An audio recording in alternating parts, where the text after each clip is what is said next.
KPBS On Demand is supported by UC San Diego's Art Power, presenting cellist Joshua Roman, performing from his album Immunity, alongside music by J.S. Bach and more. Sunday, June 22nd at UC San Diego's Epstein Family Amphitheater. Reserve your tickets at artpower.ucsd.edu. Welcome to KPBS Roundtable. I'm Andrew Bracken. San Diego, get ready for playoff baseball. Padre fans have been buzzing this week after the team clinched a playoff spot in dramatic fashion. We hear more about the historic play that defined a season.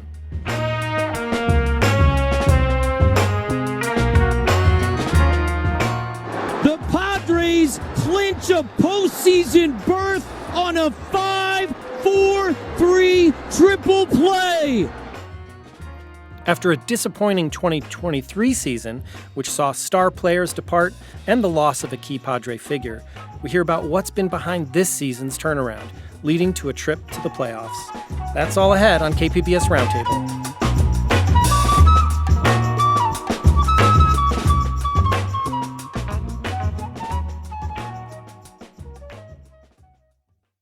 Padre fans, rejoice. October baseball is coming to San Diego this year.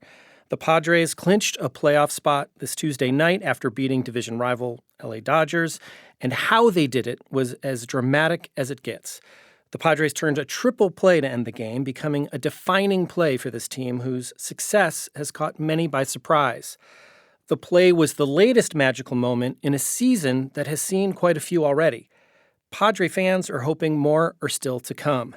To talk more about the Padres, I'm joined now by three of San Diego's finest sports voices. Jesse Agler is here. He's the radio voice of the San Diego Padres. Bryce Miller also joins us. He's a sports columnist with the San Diego Union Tribune. And finally, NBC7 sports anchor Darnay Tripp is here. Welcome all to Roundtable. Thanks for having us. Jesse, I want to start with you. I want to play your radio call from Tuesday's playoff clinching play. Here it is. Hernandez at first, Edman at second, nobody out for Miguel Rojas. And Ohtani will be on deck. Best case scenario, obviously, would be Miguel Rojas somehow hits into a triple play. 0-1. Swinging away, ground ball to Machado. He hits third, that's one. Goes to second in time, on to first, a triple play! A triple play! And the ball game is over! The Padres clinch a postseason berth on a 5-4-3 triple play. Wow. That's a moment that's been kind of all over my social media feeds, as I'm sure it's been, across many Padre fans. Jesse, can you take us into the booth for that moment? What's going through your mind, just before the play and after it? You did kind of have a prediction in there as well. I'd call it more of a premonition maybe than a prediction. But that's a pretty good insight into what was going through my mind right beforehand. It was almost a desperate kind of thing, right? That was, a best case scenario that didn't look all that probable, but you knew that there was more trouble coming. Even if Rojas grounds into a double play there, you've got Ohtani, Betts, Freeman coming up, three of the best hitters in all of baseball, and you kind of understood everything that was on the line in that moment. And then, once it started to happen, there wasn't really any time to think, like the players, it's a total reaction thing, I think, up in the booth, and you just start describing what you're seeing. And I think you can probably hear in my voice the levels of surprise going up and up as each throw is made around the infield. Just one of the most remarkable things I've ever seen in baseball. And, as a bunch of people and I were talking about the last couple of days since it happened, had a play like that occurred in the fifth inning of a game in July against the Cardinals, it still would have been remarkable. But for it to happen in the ninth inning at Dodger Stadium to clinch a playoff spot really takes it to a level that I don't even know I knew was realistic. And Bryce, you were on hand at Dodger Stadium that night. Tell us what was going through your mind as that play unfolded, but also the celebration that came after. Well, what wasn't going through my mind, which clearly was going through Jesse's, is the possibility of a triple play. It just, on its face, even looking back a bit, sounds so absurd. I mean, so many things had to go right, and nothing more than Manny Machado being the trigger man for that play. He was in to protect against the bunt, which Rojas initially tried to do, but he was he was forward enough on the infield. The ball was hit hard enough that it got to him. The calculus of how fast the base runner was at the end of that play as Rojas ran toward first, all those things had to happen. But I don't think any of those things even were remotely possible without Manny Machado being the first person to touch the baseball. His kind of internal clock, his sense of where he's at, his sense of situation is so singular in baseball, not just as a third baseman, but just somebody who understands the game at a level that's far beyond even the best baseball players in the world. So that play as it unfolded was just, it took a second to process it, even though you saw it right in front of your eyes, that what it meant, the situation, all those things kind of boiled together, stirred together. And as Jesse pointed out, the situation of it being a clincher in LA against the Dodgers as they were threatening. And oh, by the way, maybe the best hitter in the game, Shohei Ohtani on deck. That would have created a decision for Mike Schilt. Would they have pitched to him or been careful with him? And then you have Mookie Betts and potentially Freddie Freeman after that. So many things were boiled into this moment. But I can't agree more. Jesse's call was beyond fantastic. And Darnay, what about your thoughts? I mean, this was really just the latest memorable moment this season, and we've seen quite a few already, right? Well, I echo Bryce's thoughts on that was a fantastic call by Jesse, and you hear the way Bryce lays it out, all the mechanics of a play like that. That's hard as a play-by-play guy to then translate that in the moment, and we're blessed to be able to enjoy the fantastic broadcasting crew that the Padres have, because it's been a season of incredible moments.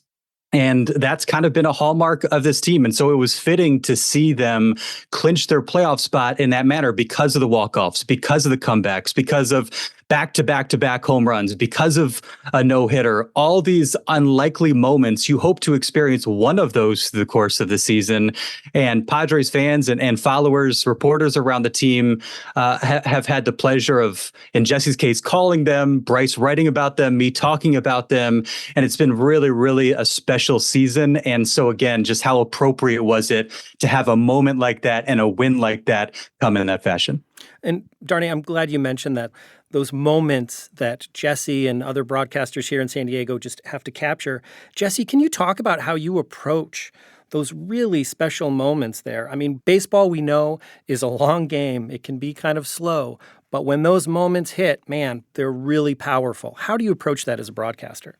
I think it's different based on every one, and I mean, my job in very large part, I think, is to try and contextualize what's happening. And, I think that triple play the other night, that's about as excitable of a call as I've ever had in a regular season game. Again, because there was so much on the line. The where, the when, the against whom was all critical. As I said, if that would have happened in July, it still would have been incredible, but I wouldn't have probably described it the way I did, or at least with the enthusiasm that I did. I would have gone a little crazy, I'm sure, but it wouldn't have been to that level. Dylan Cease throwing a no-hitter earlier this season in Washington, was a little bit different energy-wise than the no-hitter that Joe Musgrove threw in April of 2021 against Texas, because that was the first no-hitter in Padre history. So you're always trying to, thread the needle between giving enough, but also perhaps trying to match your energy level to the exact moment, considering all of the context. And I think that's a really important part of what I try and do, is that, people, a lot of them came up to me in the last couple of days and said, I've never heard you get that excited over anything before. And I said, well, have you ever had a bigger moment that you've heard me describe before? And they said, no. And that's kind of the point. And, you hold back a little bit extra for big moments like that. You always want to meet the moment. But, I think the context of the very long game, as you said, and the very long season matters as well. And look, sometimes you'll go overboard. Sometimes maybe you'll go underboard. That's fine. But that's what I kind of set out to do, is to try and match the moment, as best as I can, considering all of the context of the moment. Well, I think I speak for a lot of Padre fans where you nailed that one. You nailed that call. Stepping back a bit now, we've talked about how great this season has been, but last year was a different story. There were some really difficult moments and a lot of disappointment. They took a team loaded with big stars like Juan Soto, Blake Snell, and ended up missing the playoffs. Even now that those stars departed, $90 million pay cut for this team. The team improved this year. Did any of you expect this year's team to be this good? Bryce, I'll start with you. No. How's that? Just because trying to be succinct. Just because of the things you began to describe, you lose one of the best all-around players in the game, or you allow him to leave for New York.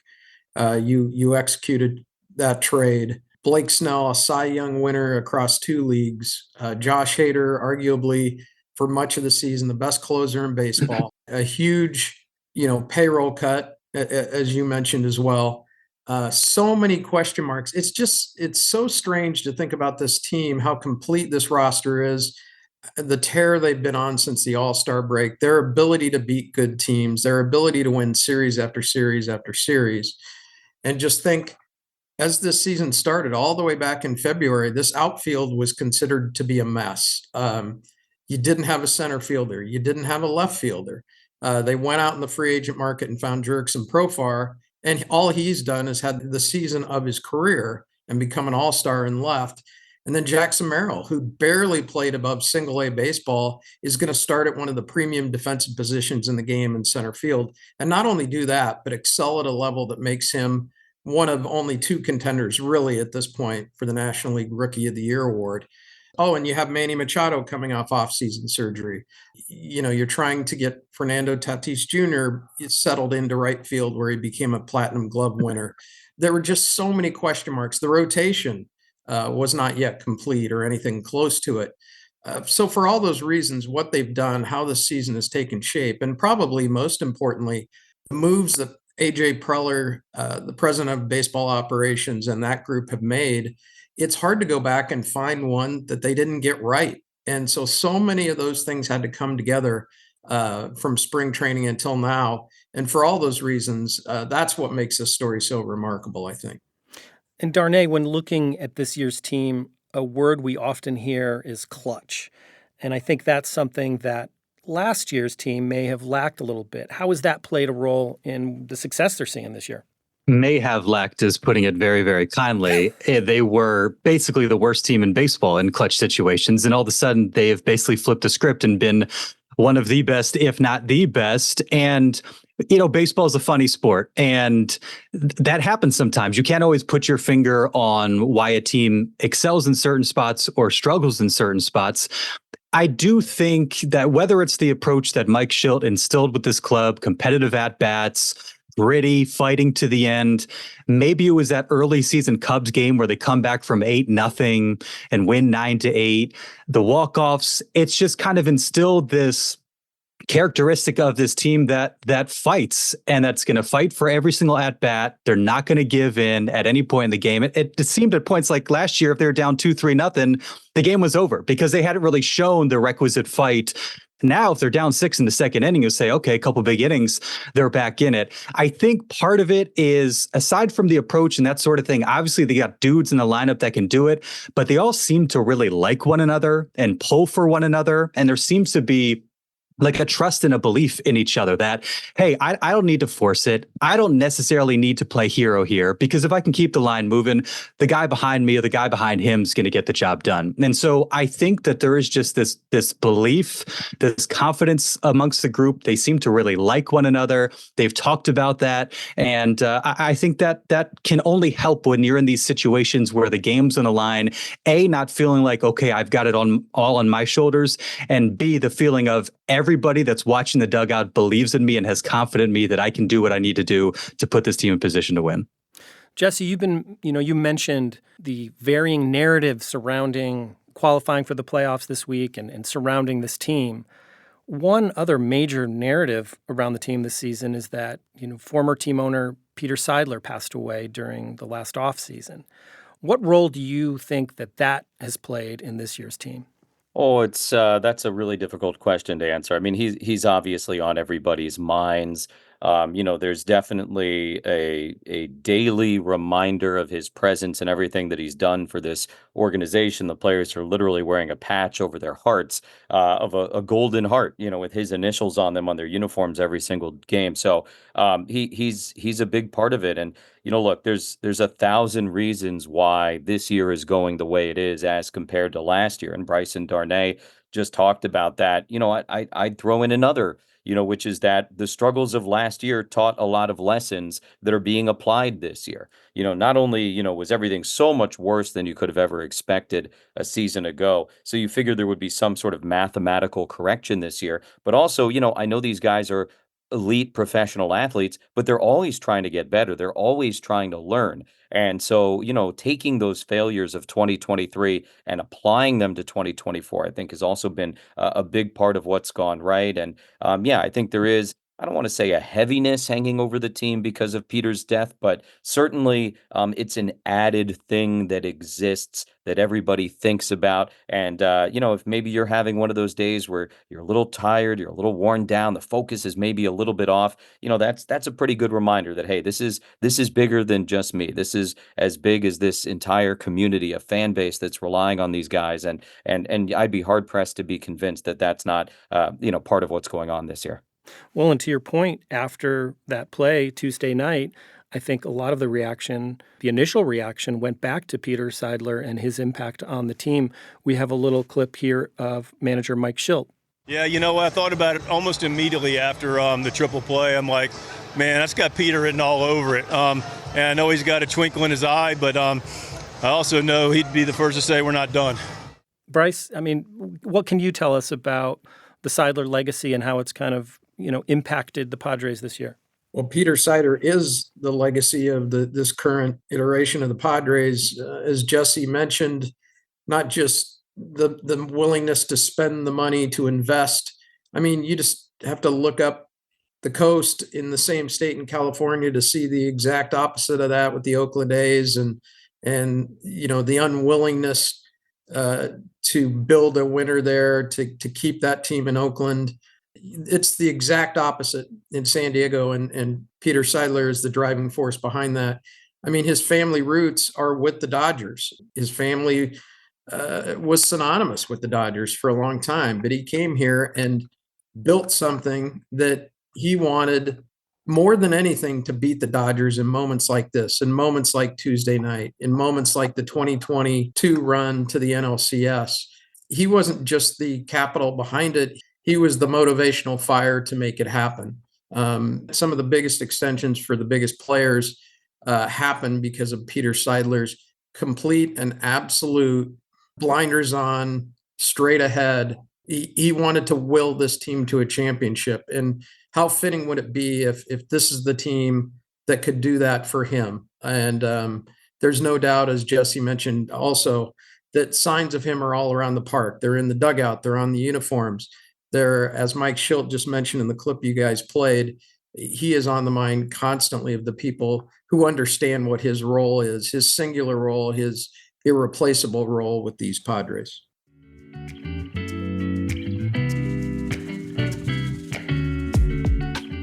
When Roundtable returns, we hear about what stands out about this year's Padres team compared to years past. And then this offense, which was fourth best in baseball since the break in terms of runs scored, and they are the very best team in baseball in making contact. You start to add all those components together, and they're as complete as any Padres team, I think, potentially you could argue in history. That's ahead on Roundtable.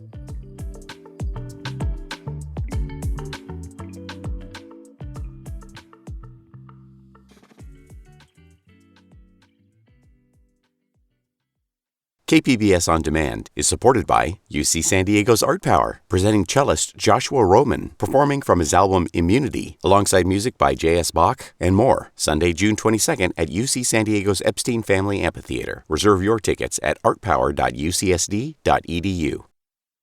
You're listening to KPBS Roundtable. I'm Andrew Bracken. Today we're talking about the San Diego Padres and their playoff outlook. I'm joined by the radio voice of the Padres, Jesse Agler, along with UT sports columnist Bryce Miller and Darnay Tripp from NBC7. Bryce, the story of this year's Padres can be split into two parts: before the All-Star break and after it. I think in a recent column, you liken the team's second half performance to, quote, a McLaren on the Autobahn. What changed for this team mid-year? Well, for a guy who drives a 2018 Ford Escape, I'm surprised I was able to even understand a reference like that. So I'm not sure how it ended up in the column. But I was just thinking at the kind of warp speed this team has been on since the break. I mean, they're the winningest team since the All-Star break. To think back that they were the absolute definition of mediocrity at 50-50 before they went on this run. I happened to be on that road trip through Cleveland and DC and Baltimore, and that was ground zero. That was the Dylan Cease no-hitter in against the Nationals. They won the two series against two division leaders at that point in the Guardians and the Orioles. But it wasn't just they played good baseball. You saw confidence and trust and faith in each other in that clubhouse develop. It's one thing to win, get on a winning streak in baseball. It's another thing to build something that has a different sort of power source with all those things stirred in. And so this team, the comebacks, the one-run games, everything that they were incapable of, doing a season ago, they have done this season. And it's because of that run that started at the All-Star break. And then at the same time, you get back Fernando Tatis Jr. Manny Machado is healthier than he's been. You get back Joe Musgrove and Yu Darvish in the starting rotation. And at the trade deadline, the ability of AJ Preller to be prescient and go out and strengthen the bullpen in the way he did with the pickups of Scott and Adam. This has become a complete team in front of our eyes. And Darnay, talking about some of the key players this season, one of the big ones came up earlier, Jackson Merrill. He's a rookie. He's probably one of the top contenders for Rookie of the Year in the National League. Tell us about him. I mean, how did he come on your radar? Tell us his story. Well, first round pick a couple years ago, and Padres fans have grown to be very in tune with Padres draft picks because I think for a lot of fans, they've been waiting to see AJ Preller's ability to identify talent in the draft bear fruit at the big league level. And even if they didn't get there, they would at least be attractive trade chips to bring in players like Juan Soto or Dylan Cease or Luis Arraez down the line. So there's been a lot of interest and a lot of curiosity. We know that, prospect rankings, farm rankings, the Padres consistently since about 2019 have been right up there. And Jackson Merrill's been one of those guys, maybe not as highly touted coming out of the draft as some others, but had some really good seasons at the minor league level. And what Bryce mentioned earlier, going into this season without really clear options at center field and at left field. And it became kind of clear as the offseason went on that Jackson Merrill might be the team's best option. Then you show up to spring training and he's catching fly balls in the outfield and everybody says, okay, this is real. This is happening. And he has just been so incredibly impressive. I think when you imagine what this season might look like for him, you'd say, okay, if he can stay up, he might have to go down at some point to El Paso, what have you, to work some things out. I think the first few months that he was able to stick in and of itself was an accomplishment. When you factor in a game-winning RBI and extra innings at Dodger Stadium, that was kind of a hint of what was to come. And then what went right for this team after the All-Star break? Jackson Merrill went right. Now, that process started before the All-Star break. He became an All-Star, but then he went on a tear. And you got a sense that this is a real guy. Like, he so far exceeded any hopes or expectations anybody could have for him. And he did it with such maturity.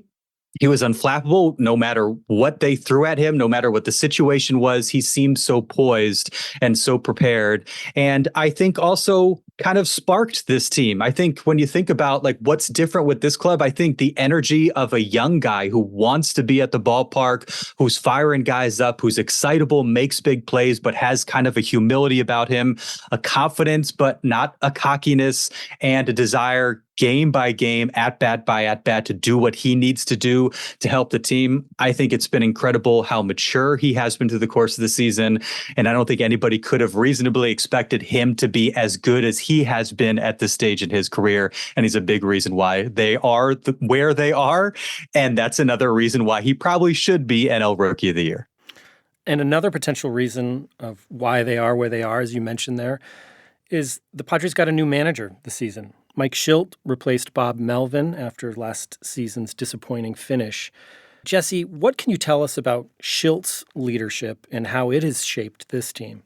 I think that it really starts with the fact that he's been around this team the last couple of years. He's had sort of a, I don't know, nebulous role the last two seasons, kind of doing whatever was needed on the coaching staff and, in the minor leagues, helping to develop some of the young guys. So he has been around, and that gave him a unique perspective in that he was able to, on day one, really have a very good firsthand sense of what he thought was good and what he thought needed to be different, coming out of the disappointing 2023 season. So, you compare that to if they would have hired somebody on the outside, there would have been a very serious learning curve, understandably and reasonably, that would have taken place that might have honestly not allowed the Padres to do everything that they've done this year.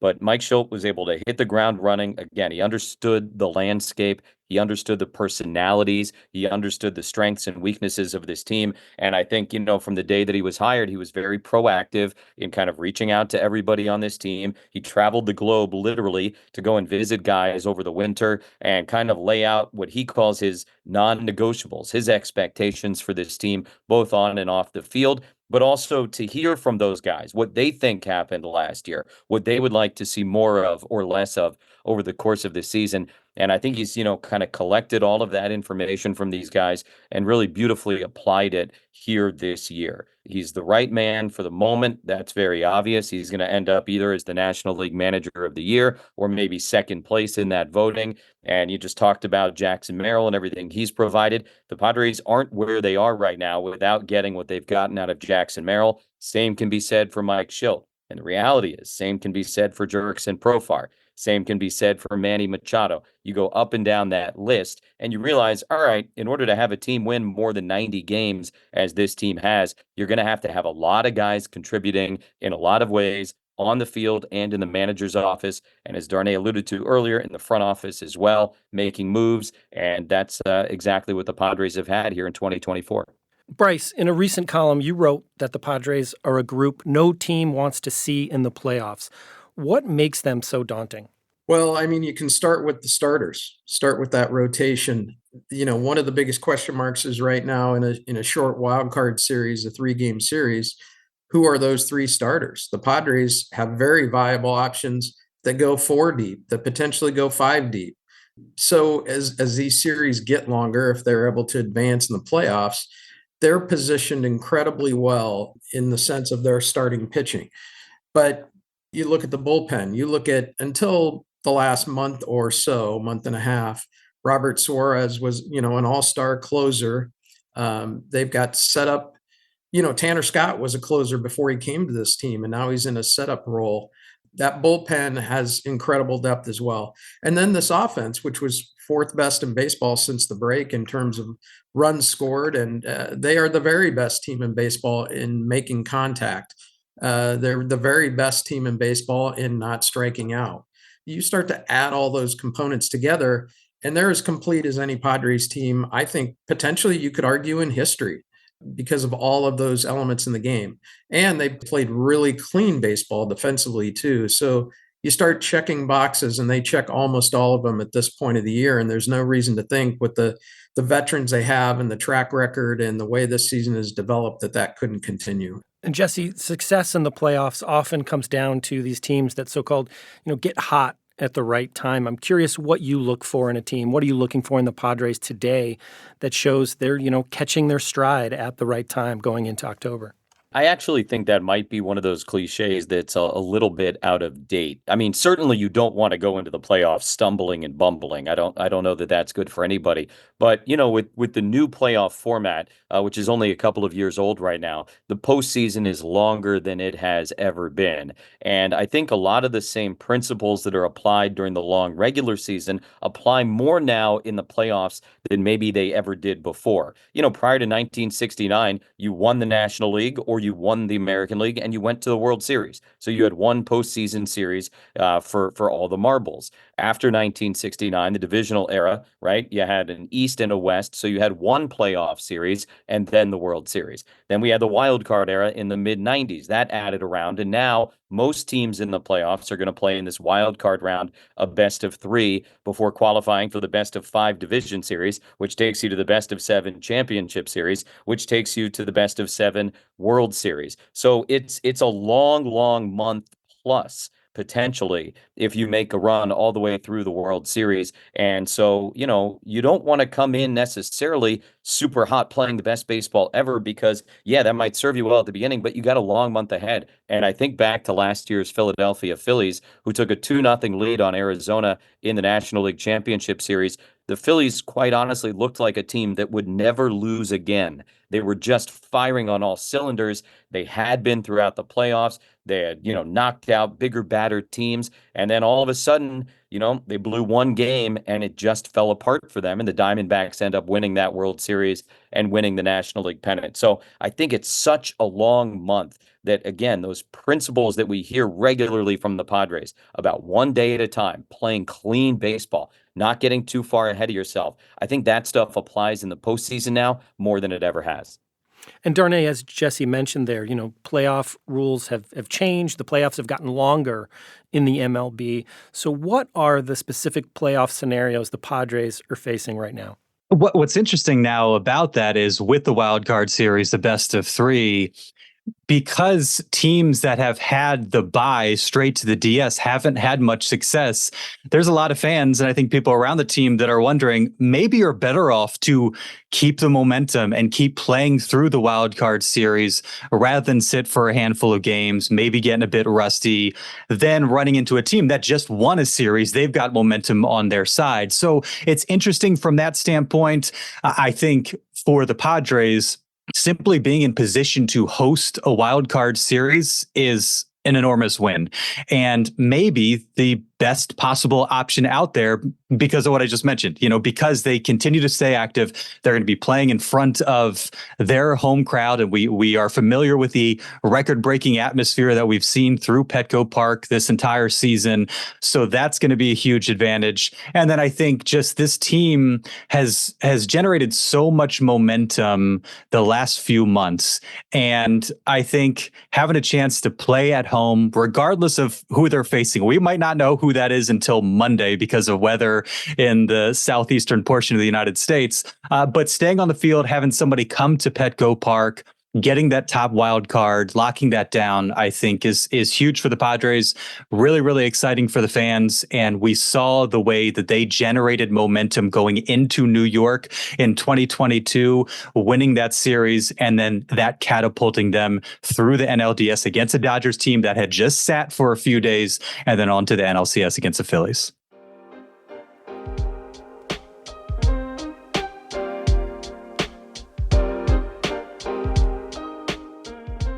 When we come back, we hear about what the Padres' recent success means for its fans and the San Diego-Tijuana region more broadly.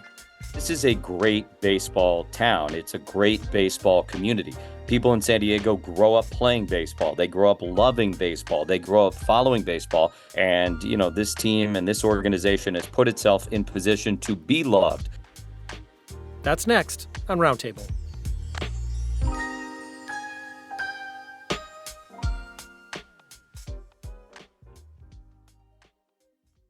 KPBS On Demand is supported by UC San Diego's Art Power, presenting cellist Joshua Roman, performing from his album Immunity, alongside music by J.S. Bach and more, Sunday, June 22nd at UC San Diego's Epstein Family Amphitheater. Reserve your tickets at artpower.ucsd.edu. Welcome back to KPBS Roundtable. I'm Andrew Bracken. We continue now our discussion on the San Diego Padres with the UT's Bryce Miller, NBC7's Darnay Tripp, and the Padres radio play-by-play announcer Jesse Agler. Darnay, you were just talking about fans, and fair or not, I think San Diego sometimes gets the reputation for not being a strong sports town. Fair or not, we have the weather, we have lots of stuff going on. Yet, the Padres set a new attendance record this year, seeing over 3.3 million fans attend Padre games. It's the breaks last season's record. And that's among the highest in baseball. Similar to teams much more familiar like the Yankees and the Dodgers. What have been the key ingredients to building such a thriving fan base in recent years? Well, I mean, going back to what Bryce was saying about Peter Seidler, I don't know that you can have this conversation without bringing up Peter Seidler's name. I mean, I was listening to Bryce and two things came to mind. If you build it, they will come, in a sense, just in terms of building a contending roster. And scared money don't make money. Like, you got to spend money to generate the interest and the engagement. And there's probably ways other Major League Baseball teams have done it. And again, context matters. What had happened with the NFL team just a few years prior matters, where you have ownership that maybe isn't completely invested in the fan base and in this city. Then you have the exact opposite. Peter Seidler saying, no, we're going to push all our chips in. He, along with Ron Fowler before that, we want to field a competitive roster. We're going to spend money on the Eric Hosmers, Manny Machados of the world. We're going to make sure Fernando Tatis Jr. is locked in, Juan Soto, Josh Hader for a playoff run. And they'd hoped multiple postseason runs. That signals something to a fan base. Why are we going to be invested in you if you are not invested in bringing a championship team here? And that was Seidler's goal, to bring star level talent, to bring championship contending caliber rosters year in and year out to Petco Park. And I think there's obviously a direct correlation between them doing that, stacking talent, creating that excitement, getting a taste of the postseason in 2020. Once everybody was back in 2021, Petco Park has been nuts ever since. And I think the investment in the roster, the opportunity after the Chargers left to be the town, they've made the most of that. And I think it's a service to the fan base, and they've been paid back for their efforts in sellout after sellout and record crowds throughout the season. Jesse, do you agree with Darnay's assessment there? The Padres fans have been nuts this season. What have you been hearing from Padre fans about this year's team? Oh, no question. I think everybody is excitable and ready for whatever lies ahead. You know, when I moved here in 2014, it became very apparent to me very quickly, which was not something I realized as somebody from the other coast, is that this is a great baseball town. It's a great baseball community. People in San Diego grow up playing baseball. They grow up loving baseball. They grow up following baseball. But quite frankly, over the long history now of the San Diego Padres, there were not many years in which the local major league teams sort of lived up to the love that the fans had inside of them. And as Darnay said, that corner has been turned. And, you know, this team and this organization has put itself in position to be loved by all of these people who love the game, love the sport, and are enthusiastic about it. And you add in, obviously, a world-class experience at a world-class facility at Petco Park, and it just kind of takes things to a level that perhaps a lot of people earlier in the history of this franchise could never have imagined. But the good thing is, the people who have been in charge for the last decade plus, this is what they've imagined. And this is what they knew was possible if there was the proper investment and the proper level of winning that has come. And yeah, I mean, it seemed to me 2 years ago when the Padres were just a few wins away from a potential World Series appearance that the Padres, it felt like, became the center of the culture in San Diego in October of 2022. That would have been unimaginable to think about a decade ago. And I think we're right back kind of on the cusp of that again. And obviously, you start to dream and imagine a little bit about what it might be like if the Padres not only got back to the World Series, but won the first World Series in franchise history. I think it would be a party that we would all remember for the rest of our lives all around town. Absolutely. And Bryce, even looking at San Diego sports beyond just the Padres, I mean, the San Diego Wave FC, they've set multiple attendance records in their league, the NWSL. Do you think it's time to re-examine San Diego's place as a sports town? Well, I think that's a continuing conversation. I know when the Stan Kroenke group got involved with the stadium build or the development happening with that plan, the question that was on everybody's mind, is there a possibility that the NBA could come here, the NHL could come here? I've written a lot about that in the past, and without getting too deep in the weeds, there are complications with all those questions, if not just flat unlikelihoods. But just a city this size, the eighth largest city in the United States, does it feel like there's more here available from a sports fan investment perspective? I think that's worth exploring. that's something they've shown. Look at a season ago. I remember writing a column about these Padres as they were historically disappointing in ways that you could mention and go tick off and go through. The MVP of the team, I said, was the fan base, because there was a ticket price increase. There were sellouts. They showed up. They brought energy. Look around the country at other ballparks and the crowds that they get, and compare and contrast that to what the Padres have developed in San Diego. So it is a baseball town. I don't think there's any doubt about that anymore. That question existed when the Chargers were still here, because they had a longer, more successful, in some ways, history. Some of the biggest stars in the city's long time, were Chargers. But at the same time, everyone has left the stage for the most part. You're right. The Wave FC have been a great addition to the landscape. San Diego State Aztec basketball was in the national title game in Houston. So it's not limited to the Padres, but there's no doubt who draws our attention, where the fan base is invested, and where all eyes are moving forward, especially right now. So Darnay, playoff tickets for home playoff games are going to be pretty hard to come by and probably pretty expensive too. I'm wondering, do you have any advice for Padre fans who may not be able to go to a game, but really looking to, experience Padres fever this October? Well, I think, walk around the East Village before a game, walk around the East Village after a game. It's become just kind of a funny internet trend. Whenever something exciting happens in a Padres game, you'll see an old clip from the gas lamp from, I believe, 2020 after they won a playoff series. That's the great thing about having a downtown stadium that's situated by bars and restaurants and that sort of thing. I think the fun of a playoff run is you feel it pulsating throughout an entire city, throughout an entire county, and everybody would love to be at the games. But I myself growing up wasn't, somebody that was at every single big game, every single playoff game. But the fun thing about a run like this and a postseason, a team that captivates a community, is you feel it everywhere you go. And if you want to get a taste of that experience, but don't have a ticket to get into the gates at Petco Park, walk around the stadium. Go to the team shop, go to some bars and restaurants, hang out afterwards, because you're going to feel that before and after, especially after a win.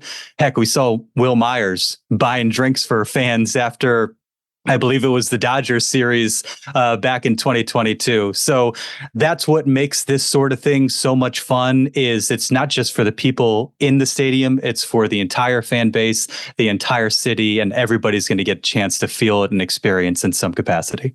Absolutely. And expected to see a lot of brown and gold on the streets, on buildings all over.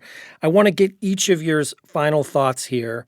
What do the Padres need to do to keep this season going later into October, as I think everybody's hoping for? Bryce, I'll start with you. Well, stay healthy, for starters. If you're going to have the conversation about how complete this clubhouse is, how complete this lineup is, how complete this rotation and bullpen are, for the Padres, the most important part is keeping guys healthy. We saw what a difference maker it has been with not only Joe Musgrove's return to that rotation, but returning in the way that he has pitched. Yu Darvish has looked, for the most part, really, really good. And there were question marks about whether he'd even be back this season. We've seen the power return to Manny Machado. His numbers early in the season had people questioning, his level of readiness every single day. But he seems healthy. Fernando Tatis Jr. is healthy again. So as you go through the list of what's most important to them, I would start there. Darnay, what jumps to mind for you? I think, hearing Jesse talk about Mike Shildt, one thing that I've noticed with Mike Shildt is, and this is a compliment, he kind of has a boring approach to the game of baseball, which can be helpful in a 162 game season. If you so dramatically ride the highs and lows, it's going to be tough. It's going to make it tough on your team. And if you listen to somebody like Manny Machado, he kind of has taken on that mindset of, every game's a big game. We're going to treat it with the same level of seriousness, every single situation. And I think that's really important during the postseason. There's going to be a tough moment. There's going to be a tough game, but how do you respond to that? If you have a big win, do you have the relentlessness that, okay, we're going to flush that and try and do the same thing the next night? If you lose a game in extra innings, are you able to flush it and move on and not let it kind of carry over to the next game? I think that's been one of the differences with this year's team, is just having a very business-like approach. It's worked for them, and so I see no reason to change it now. Jesse, you have the final word. What are you going to be looking at as the playoffs kick off this week? Very much as Darnay said, I think, for this year's Padres, if they continue to do what they have really done all season long, have the same approach, the same mentality, the same trust in one another, they're going to put themselves in as good of a position as they can possibly be in. That guarantees nothing, of course. Sports, like life, are inherently unpredictable. I like to say baseball is the most beautifully stupid of all the games, because anytime you think you understand it or you know something about it, the game kind of smacks you in the face and reminds you that you don't know anything at all. But that is the point of having that kind of approach that Darnay just described. And it is boring, but it's a necessary boring to survive the grind of this sport, which is different than any other. And so I think if the 2024 Padres continue to do what they have done, they will continue to have success in the ways that they have this year. Well, we just want to say thanks for breaking down that grind for all of us here as we continue to follow the Padres season. I've been speaking with Padres radio announcer Jesse Agler. You can hear him on 97.3 The Fan. Bryce Miller, sports columnist with the Union Tribune, has also been here, along with NBC sports anchor and reporter Darnay Tripp. Thanks again. I know it's a really busy time of year for y'all, and we thank you for your time today. Thank you. Thank you. Thank you.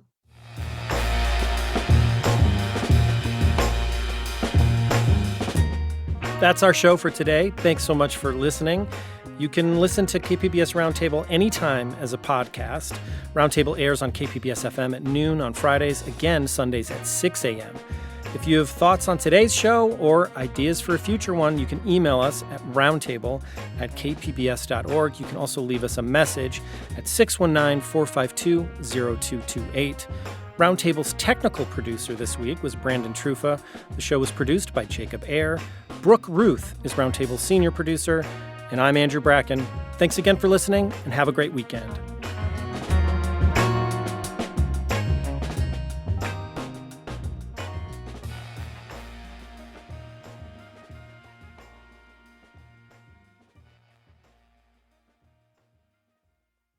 KPBS On Demand is supported by UC San Diego's Art Power, presenting cellist Joshua Roman, performing from his album Immunity, alongside music by J.S. Bach and more, Sunday, June 22nd at UC San Diego's Epstein Family Amphitheater. Reserve your tickets at artpower.ucsd.edu.